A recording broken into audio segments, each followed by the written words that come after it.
नमस्कार प्यारे विद्यार्थियों। एमपी बोर्ड के कक्षा 10वीं के वार्षिक परीक्षा के पुराने वर्षों के प्रश्न पत्रों को हल करने की सीरीज़ में हम वर्ष 2023 का विषय गणित का प्रश्न पत्र हल कर रहे हैं। इसका एक पार्ट मैं पहले अपलोड कर चुका हूं, जिसमें आपने ऑब्जेक्टिव प्रश्नों को, पहले प्रश्न के 6 ऑब्जेक्टिव को देखा है, विस्तृत से समझा है।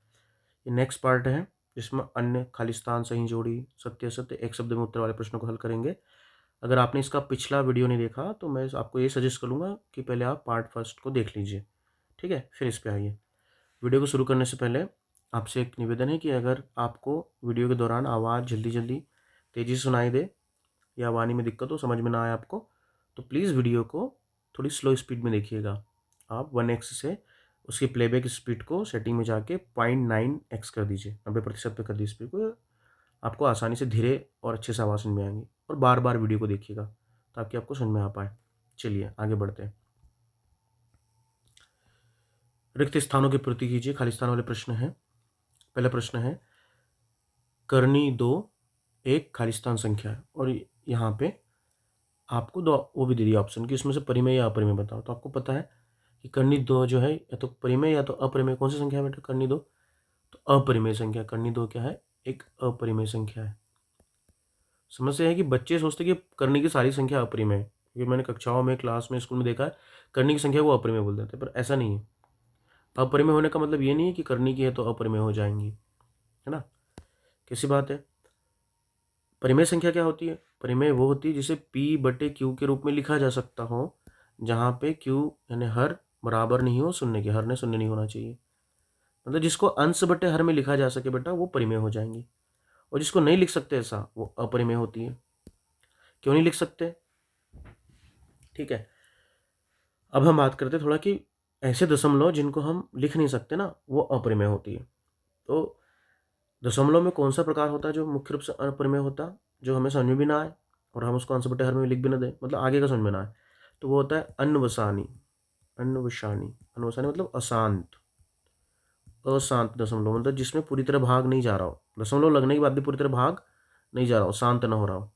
पर ऐसा तो होते हैं, और जैसे 1.333333, पर ये जो आवृत्ति होते हैं, तो आवृत्ति को हम, लेकिन हम बांध सकते हैं बाहर के थ्रू, है ना, मतलब ऐसा लिखने के लिए।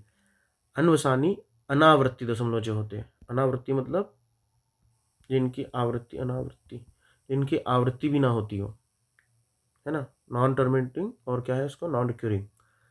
अशांत अनावृत्ति दशमलव मतलब आगे का जो पैटर्न है, अगली जो संख्या ना, वो भी आपको पता नहीं है, और मान निकालने पे ही पता चलेंगे कि आगे क्या आने वाला है। इसका अंत नहीं आप लिख नहीं सकते, बिंदु बिंदु भी लिखेंगे तो भी आगे का नहीं पता। जबकि उसके उलट कोई संख्या तो नॉर्मल संख्या है, उसको अंश बटे हर लिख सकते हैं, ठीक है।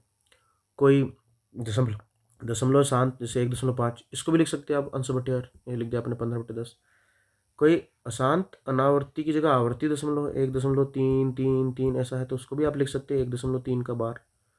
पर अनवसानी अनावर्ती दशमलव को आप लिख ही नहीं सकते कि आगे क्या जाने वाला है। जैसे मैंने लिखा 3.5670321 कुछ भी ऐसा उत्पटांग लिखा हुआ है, अंतर अंतर कुछ समझ में नहीं आ रहा, लंबा जा रहा है, लेकिन आपको पता है ये बिंदी बिंदी जो है कभी खत्म नहीं हो रही, भाग कभी खत्म नहीं हो रहा, और समझ में नहीं आ रहा आपके उसकी आवृत्ति हो रही कि नहीं हो रही, तो उसको बोलते हैं अनवसानी अनावृत्ति।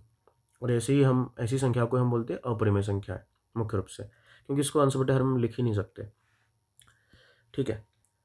अब करनी के जो मान होते हैं वो ऐसे होते हैं, करनी के और पाई के, ठीक है।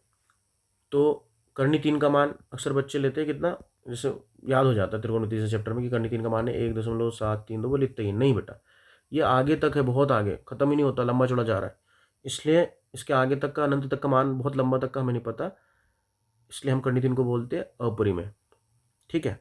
अपरिमेय संख्या करनी 2 भी अपरिमेय, 1.414 और फिर चले जा रहा है, ऐसे करणियों के मान अपरिमेय होते हैं जो अनुसानी अनावर्ती दशमलव तक उनके ऊपर मान नहीं रखते।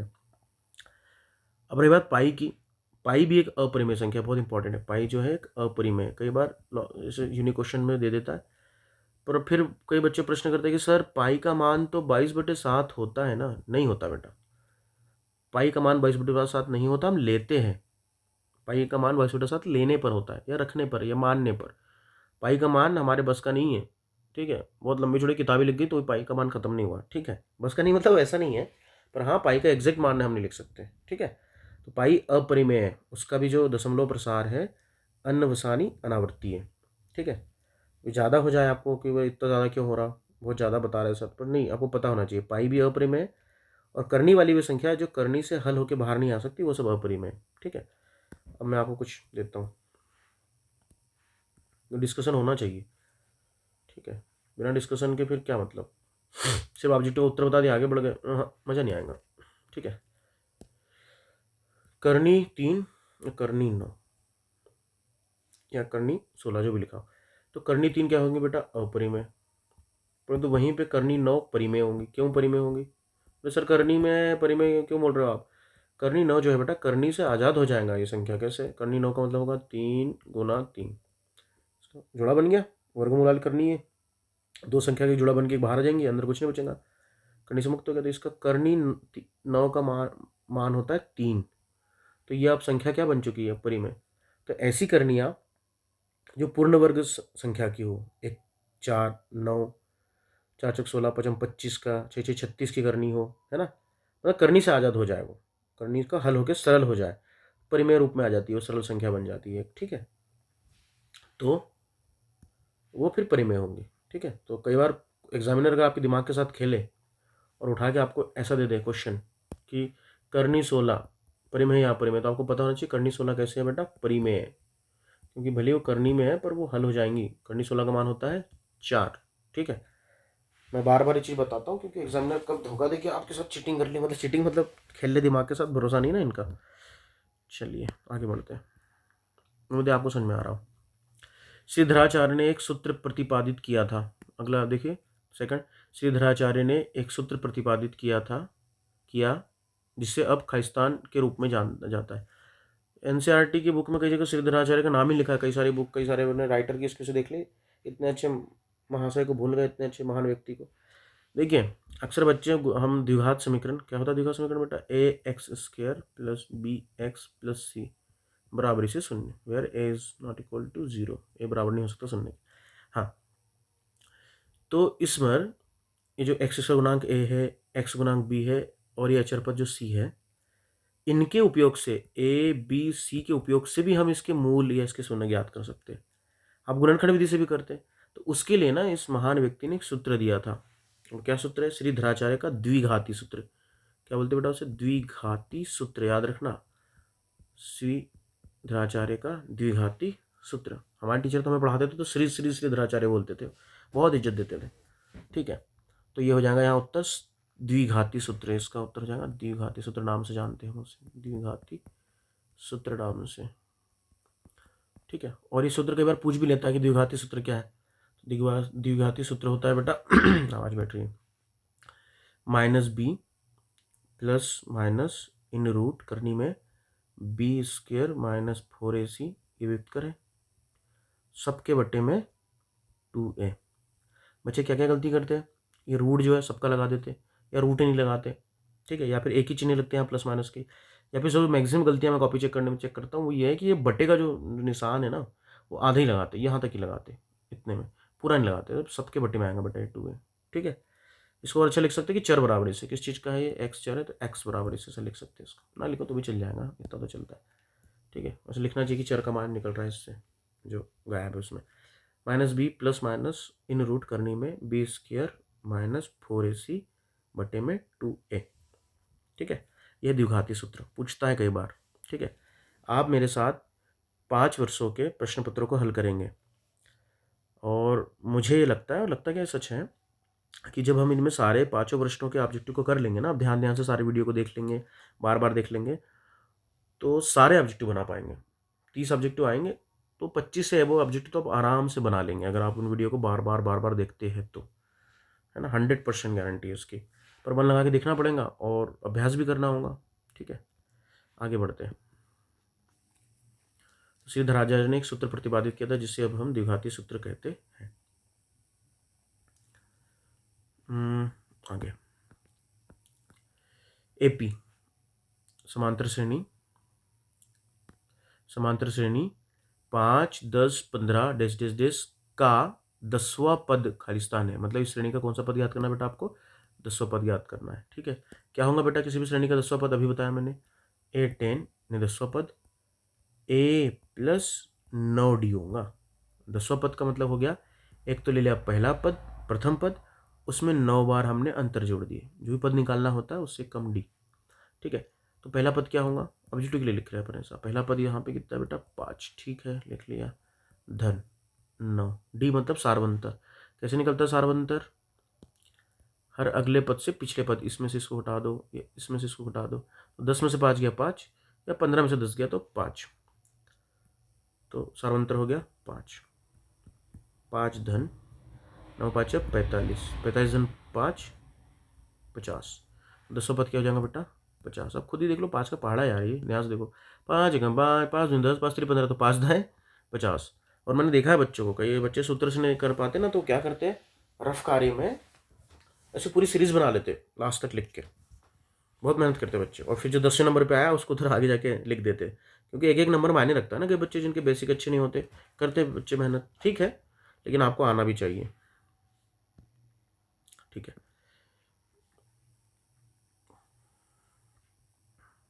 अगला पढ़िए। देखिए क्वेश्चन बहुत रिपीट हो रहा है, ये अभी हमने लास्ट इसमें पढ़ा, सभी खालिस्तान त्रिभुज समरूप होते हैं, समद्विबाहु या समबाहु। अगर आपने पिछला वीडियो नहीं देखा है 2024 का, तो मेरा आपसे आग्रह है, बहुत विनम्र आग्रह है कि पिछला वीडियो जरूर देखिए 2024 का, उससे मैंने इन आकृतियों के बारे में बहुत अच्छे से बताया है। ठीक है, फिर से रिपीट कर देता हूँ, लेकिन मैं आपके लिए संक्षिप्त में रिपीट कर देता हूँ। ठीक है, इसका आंसर होगा समबाहु त्रिभुज, सभी समबाहु त्रिभुज, सभी समबाहु त्रिभुज समरूप होते। हमने 3 तरह की आकृतियां मुख्य रूप से दुनिया में, वो कैसी भी हो, छोटी बड़ी कैसी भी हो, वो 3 तरह की आकृतियां सभी के सभी आपस में समरूप होंगी। वो 3 कौन कौन सी? आप मेरे साथ बोलिएगा भी, सभी, बोलो सभी। आपने बोला नहीं है, ठीक है, मुझे पता है आपने नहीं बोला, बोलिए, शर्म नहीं करना इसमें। बड़े बच्चे को तो क्या हुआ? सभी व्रत समरूप होते हैं, बोलो, मनी मन बोल लो, जम से बोल लो। सभी व्रत समरूप होते हैं, सभी वर्ग भी समरूप होते हैं, बोलिए, एक ऑब्जेक्टिव कंप्लीट हो जाएगा। और सभी समबाहु त्रिभुज समरूप होते हैं, समबाहु त्रिभुज समरूप होते हैं।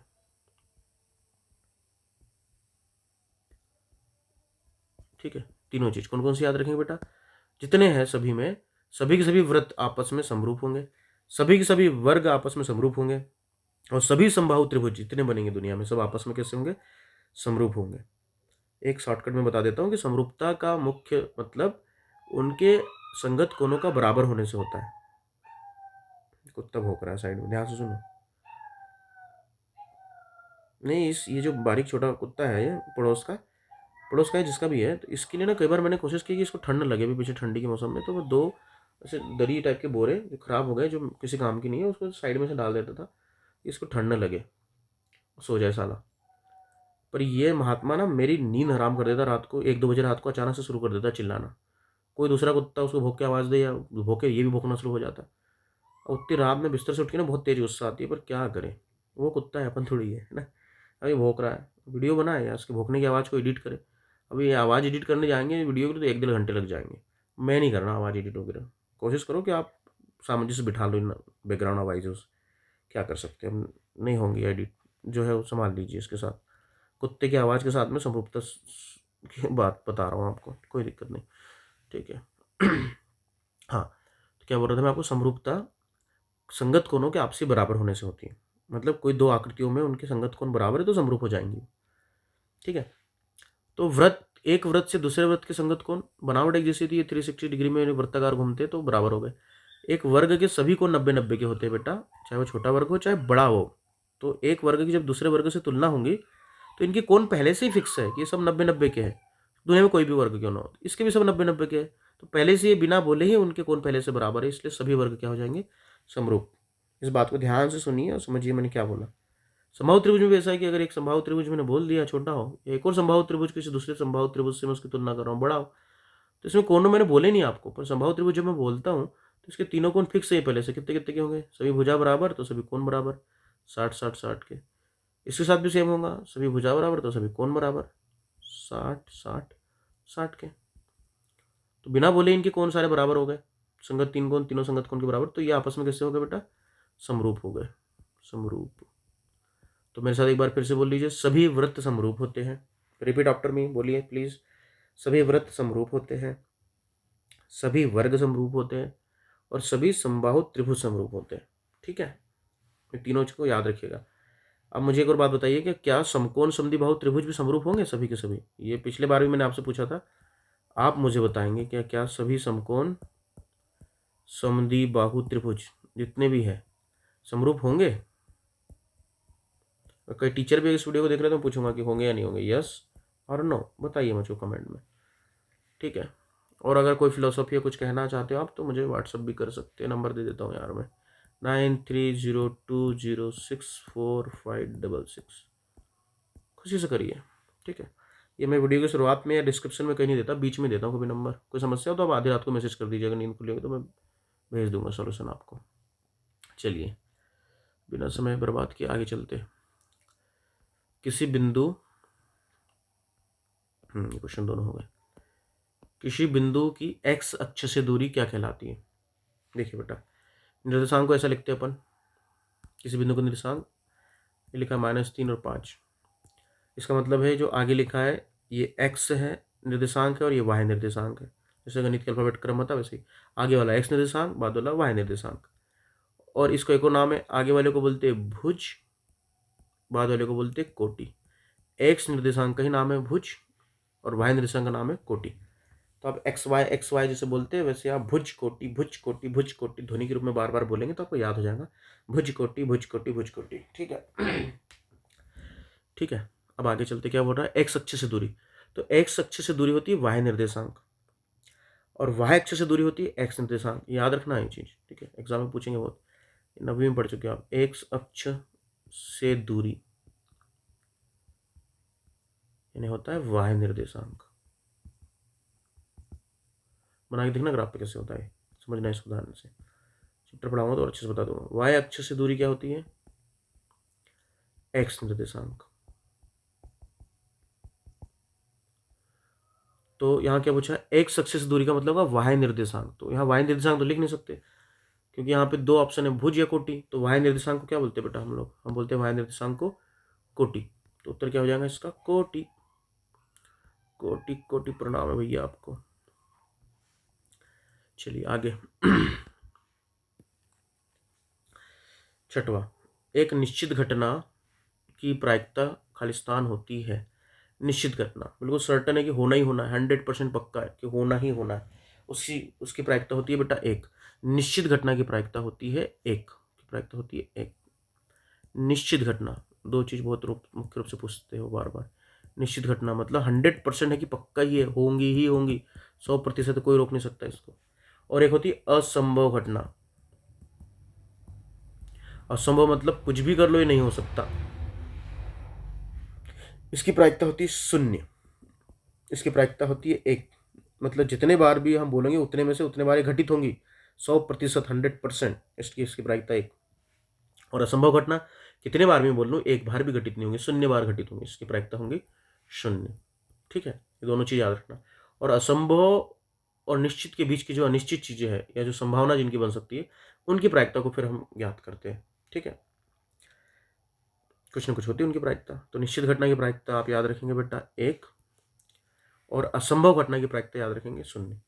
अब इसमें निश्चित का उल्टा असंभव, असंभव का उल्टा निश्चित, ऐसा याद रख सकते हैं आप। और निश्चित का उल्टा अनिश्चित को मत 0 से कंपेयर कर लेना आपने, वो एक डिफरेंट थिंग होती है। अब निश्चित घटना का उदाहरण कैसे बताऊँ मैं आपको? जैसे मैं बोलूँ कि कल जो है सूरज पूर्व दिशा से उगे, दिशा तो हमने नाम दी है पर सूर्य जो है पूर्व दिशा से उगे, इसकी क्या प्रायिकता है? तो आप बोलेंगे 100% है सर, आप बोलो या ना बोलो 100% है कि उगेंगी, 100% चांस है। तो इसकी निश्चित घटना की प्रायिकता हो गई 1। बोलूँ कि पश्चिम दिशा से उगे तो बोलेंगे नहीं, असंभव है, 0 है इसकी संभावना। ठीक है, ऐसे याद रख सकते हैं आप इसको। ठीक है, आगे बढ़ते हैं। निश्चित घटना होनी ही होनी है, इसलिए इसकी प्रायिकता 100% 1। अगर अगले 4 दिन की बात करूँ तो अगले 4 दिन में से हर चारों के चारों दिन सूरज पूर्व दिशा से उगेगा, तो इसकी प्रायिकता हो गई 4/4, यानी 4 में से 4 बार 1 होगी इसकी प्रायिकता। और सूर्य पश्चिम से उगे तो अगले 4 दिनों में एक भी दिन ऐसा नहीं होगा, हो ही नहीं सकता, असंभव है, इसलिए इसकी प्रायिकता हो जाएंगी 0। ठीक है, आगे चलते हैं। सही जोड़ी मिलान कीजिए। इसको सिखाएंगे कहाँ पे? इसको बड़ा कर लेता हूँ ताकि इस पे लिख पाऊँ।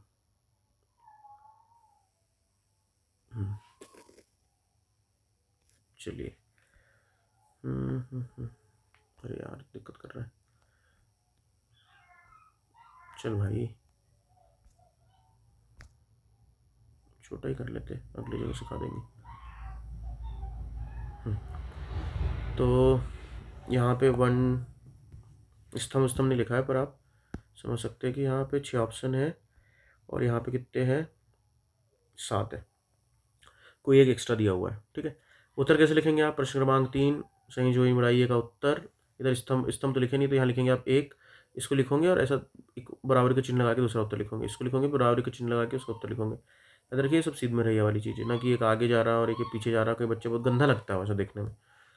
कॉपी चेक करने वाले आपको चुभना नहीं चाहिए, नंबर बराबर निकलेंगे। अब मानो न मानो, मनोवैज्ञानिक तथ्य है ये कि कॉपी चेक करने वाले को बिल्कुल स्मूथ लगना चाहिए कॉपी चेक करते हो। किचड़ा मिचड़ा घचड़ा पचड़ लिखा ना तो उसको भी तकलीफ होती है। बहुत सारी कॉपियाँ चेक करता है वो। ठीक है, तो आंखों को चुभे नहीं, ऐसा आंसर लिखो, बढ़िया प्यारा प्यारा सुंदर सुंदर अच्छा अच्छा पिक्चर परफेक्ट। वो भी खुश, आप भी खुश। ये नंबर जो छपे इनको टेंशन नहीं लेना। क्वेश्चन के बारे में बात करते हैं। पहले ऐसे करते, साइन स्क्वायर ए प्लस कॉस स्क्वायर ए, ये लिखा हुआ है यहाँ पे। हमने सरसों पढ़ी बेटा कि साइन स्क्वायर थीटा, त्रिकोणमितीय सरसों याद होना चाहिए तीनों आपको, प्लस कॉस स्क्वायर थीटा, इसका मान कितना होता है? 1। साइन स्क्वायर का वर्ग और कॉस स्क्वायर का वर्ग, और कोण दोनों के समान होना चाहिए। थीटा अगर यहाँ पे थीटा तो यहाँ पे भी थीटा, ऐसा नहीं कि यहाँ पे ए और यहाँ पे बी, यहाँ पे अल्फा यहाँ बीटा, यहाँ ए यहाँ बी, ऐसा नहीं हो सकता। ये दोनों नहीं समान होना चाहिए। अगर ये दोनों समान है, एक साइन का है एक कॉस का है, साइन का वर्ग है एक और कॉस का वर्ग है, तो दोनों में योग हो रहा, तो ये दोनों मिलकर हमेशा कितना बनाते? 1। यह सरसमीका हमारी पहली। और ये थीटा का मान ए भी हो सकता, बी भी हो सकता, 25 भी हो सकता, 39 भी हो सकता, इससे कोई फर्क नहीं पड़ सकता। हम लिखेंगे sine square 39 degree plus cos square 39 degree, इसका मान भी 1 होगा। इसका मतलब ये नहीं कि हम 39 का मान रखने लग जाए। साइन स्क्वायर और कॉस स्क्वायर दोनों के कोण समान है, योग हो रहा है, तो इनका योग का मान कितना होता है बेटा? 1। तो यहाँ sine square theta plus cos square theta बराबर से 1, सरसमीका से यहाँ ए है दोनों जगह, तो इसका मान हो जाएगा कितना हो जाएगा? इसका मान 1। कहाँ इसका उत्तर है? क्या ये डी। तो 1 मिनट,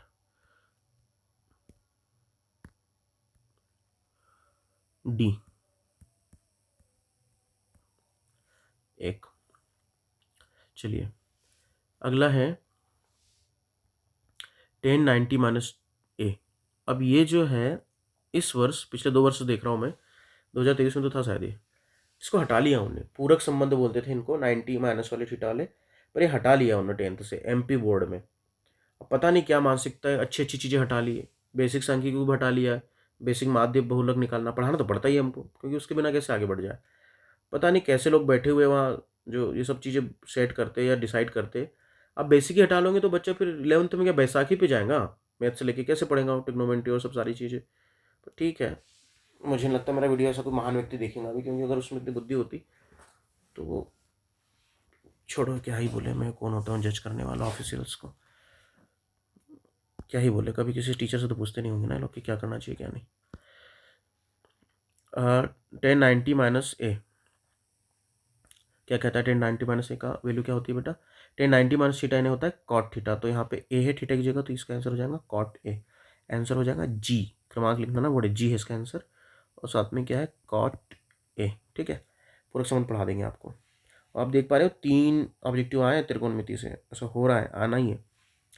अब यहाँ एक और है 9 सेक स्क्वायर ए, और यहाँ माइनस लगा बेटा, माइनस 9 10 स्क्वायर है, ये भी सरसमीका है।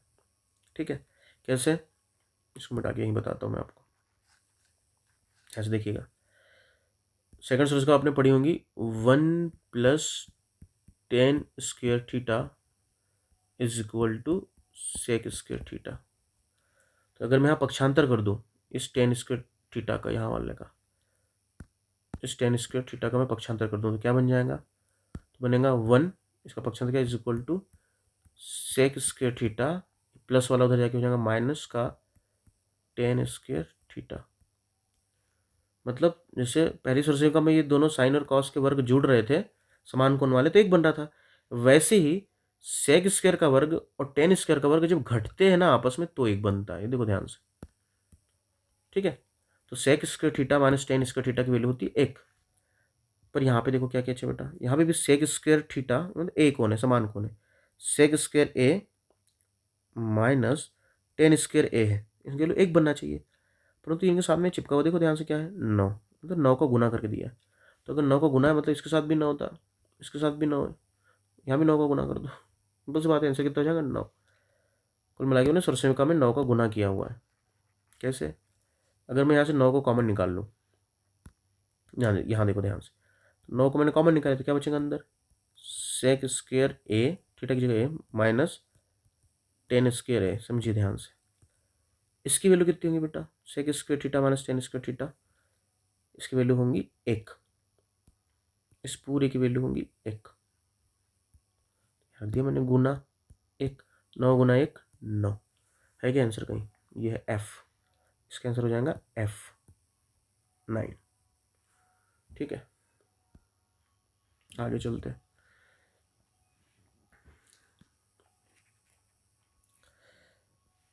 पांचवा प्रश्न, बिंदुओं के बीच की दूरी कैसे निकालते, बिंदुओं के बीच की दूरी, उनके x निर्देशांकों को आपस में घटा दिया, ये वाले निर्देशांकों को, y निर्देशांक को आपस में घटा दिया, फिर वर्ग कर दिया, जोड़ दिया, करनी निकाल दी। सूत्र याद होगा दूरी सूत्र आपको, क्या है दूरी सूत्र बेटा, दूरी बराबर से करनी में x1 माइनस x2, कई लोग x2 में से x1 घटाते, एक ही बात है, क्योंकि वो घटाने क्या तो उसका वर्ग होना है, प्लस y1 माइनस y2 का वर्ग, ठीक है। इसका उपयोग करते हैं हम, दोनों वो घटाते तो 0 में से 3 घटा या 3 में से 0 घटा, -3 आया, जो भी आया उसका वर्ग, 3 में से 0 गया या 0 में से 3 गया, -3 ले लेते यार, -3 का वर्ग, प्लस 4 में से 0 गया 4 का वर्ग, 3 का वर्ग 9, 4 का वर्ग 16, 5 3 का वर्ग भी 9 होगा ना, 16 9 कितना हो गया 25, करनी में 25, करनी में 25 का मान कितना होता है बेटा, 25 की करनी होती है 5, उत्तर क्या हो जाएगा ए, ये वाला उत्तर हो जाएगा 5, ठीक है।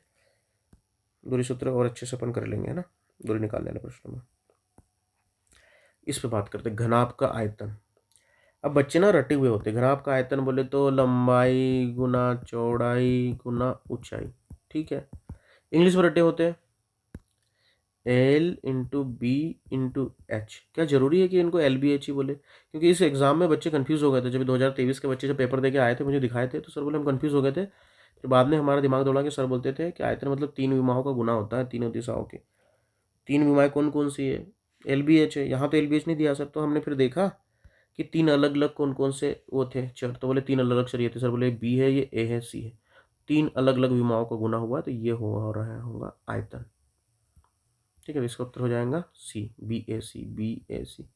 BAC में कोई लंबाई कोई चौड़ाई कोई ऊंचाई रही होंगी, ठीक है, तो ये हो गया आयतन आपका।